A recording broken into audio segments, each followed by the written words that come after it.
But in the meantime, let's talk about some climate news now, and particularly what's happening in New Delhi, because the megacity of some 30 million people is once again facing a pollution emergency. It ranks as the world's worst capital for air quality, and primary schools there are closed this week. Such is the scale of the smog.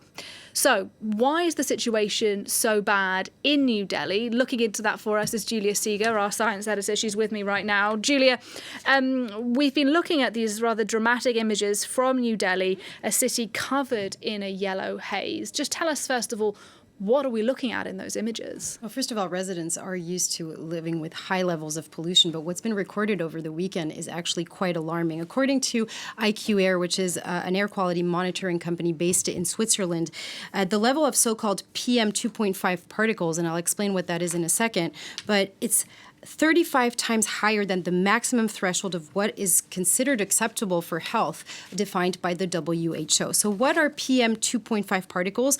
Well, PM actually stands for particulate matter. So these are very fine particles that are suspended in the air. It can be dust, smoke, or liquid particles. And the number actually refers to the diameter of the particle. So if it's PM 10, it's a diameter that's under 10 microns. If it's 2.5, it's under the diameter of 2.5 microns. Why are we looking at these very fine particles? Because these are actually the most dangerous for human health, because they can really penetrate deep into the respiratory system, but they can also enter the bloodstream through blood vessels.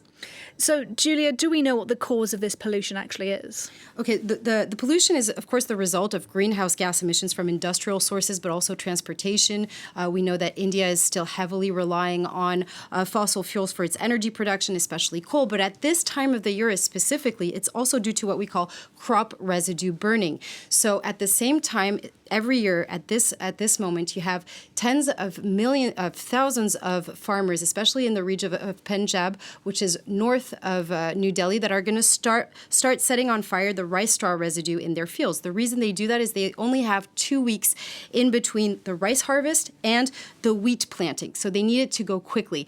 Of course, one of the solutions would be to buy a tractor, but of course that is very expensive. It's not accessible to everyone. And Nadia, one of our teams on the ground in India was able to actually investigate this issue, and they were able to speak to a farmer. Of course, he spoke on condition of anonymity because the practice is illegal and has been since 2015. Let's take a listen.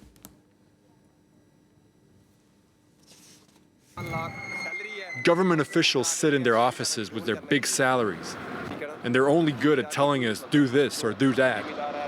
The machines to clear the lands are efficient, but we can't use them on our small tractors. We'd have to buy a big tractor, which would cost about 1,000 euros, and that's way too expensive for us. Also, the government is not providing subsidies to small farmers like us.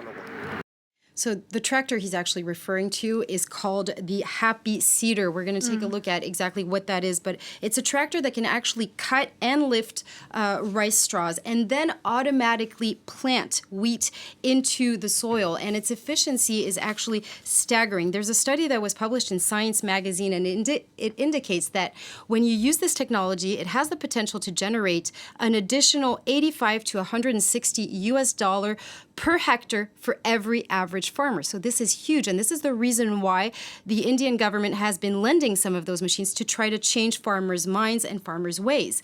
But needless to say that it's still very prevalent, especially in the state of Punjab. And Julia, finally, there's been talk of establishing, or indeed it has been established, green war rooms. Green war rooms, exactly. Yeah, quite an image in Delhi. Just tell us sort of what they are. Exactly. Well, these are high-tech coordination centers, if you will, 17 experts that have these huge screens, lots of technology.